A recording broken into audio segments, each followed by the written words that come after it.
अंतिम इच्छा। समय के साथ साथ राजा कृष्णदेव राय की माता बहुत वृद्ध हो गई थी। एक बार वह बहुत बीमार पड़ गईं। उन्हें लगा कि अब वे शीघ्र ही मर जाएंगी। उन्हें आम से बहुत प्रेम था, इसलिए जीवन के अंतिम दिनों में वे आम दान करना चाहती थीं।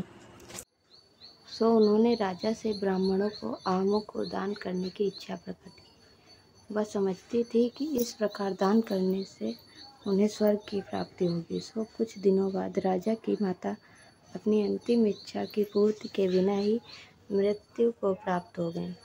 उनकी मृत्यु के बाद राजा ने सभी विद्वान ब्राह्मणों को बुलाया और अपनी माँ की अंतिम अपूर्ण इच्छा के बारे में बताया।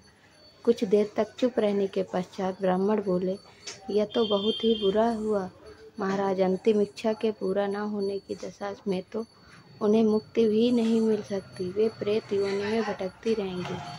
महाराज, आपको उनकी आत्मा की शांति का उपाय करना चाहिए। तब महाराज ने उनसे अपनी माता की अंतिम इच्छा की पूर्ति का उपाय पूछा। ब्राह्मण बोले, उनकी आत्मा की शांति के लिए आपको उनकी पुण्यतिथि पर सोने के आमों को दान करना पड़ेगा। अतः राजा ने माँ की पुण्यतिथि पर कुछ ब्राह्मणों को भोजन के लिए बुलाया और प्रत्येक को सोने से बने आम दान में दिए। जब तेनालीराम को यह पता चला तो वह तुरंत समझ गया कि ब्राह्मण लोग राजा की सरलता तथा भोलेपन का लाभ उठा रहे हैं। सो उसने उन ब्राह्मणों को पाठ पढ़ाने की एक योजना बनाई। अगले दिन तेनालीराम ने ब्राह्मणों को निमंत्रण पत्र भेजा। उसमें लिखा था कि तेनालीराम भी अपनी माता की पुण्यतिथि पर आम दान करना चाहता है, क्योंकि वह भी अपनी एक अधूरी इच्छा लेकर मरी थी। जब से उसे पता चला है कि उसकी माँ की अंतिम इच्छा पूरी न होने के कारण प्रेत योनि में भटक रही होंगी, वह बहुत ही दुखी है और चाहता है कि जल्दी उसकी माँ की आत्मा को शांति मिले। ब्राह्मणों ने सोचा कि तेनालीराम के घर से भी बहुत अधिक दान मिलेगा, क्योंकि वह शाही विदूषक है। तभी ब्राह्मण निश्चित दिन में तेनालीराम के घर पहुंच गए। ब्राह्मणों को स्वादिष्ट भोजन परोसा गया। भोजन करने के पश्चात सभी दान मिलने की प्रतीक्षा करने लगे। तभी उन्होंने देखा कि तेनालीराम लोहे के सलाखों को आग में गर्म कर रहे हैं।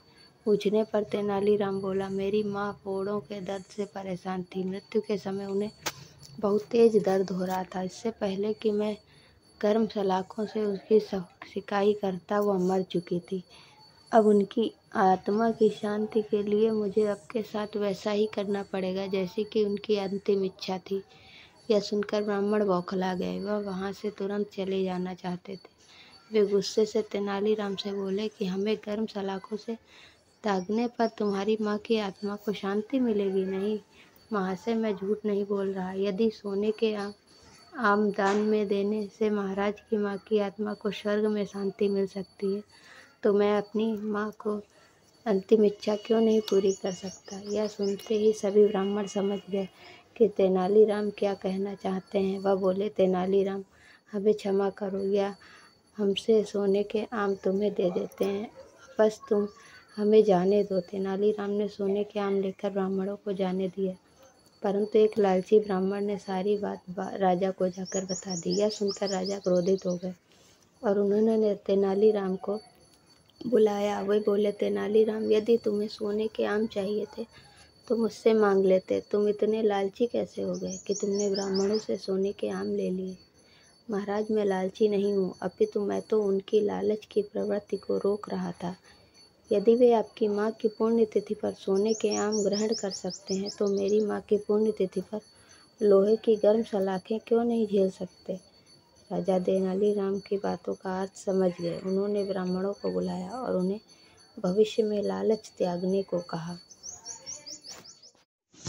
अगर आपको मेरी वीडियो पसंद आई तो लाइक करना और सब्सक्राइब करना।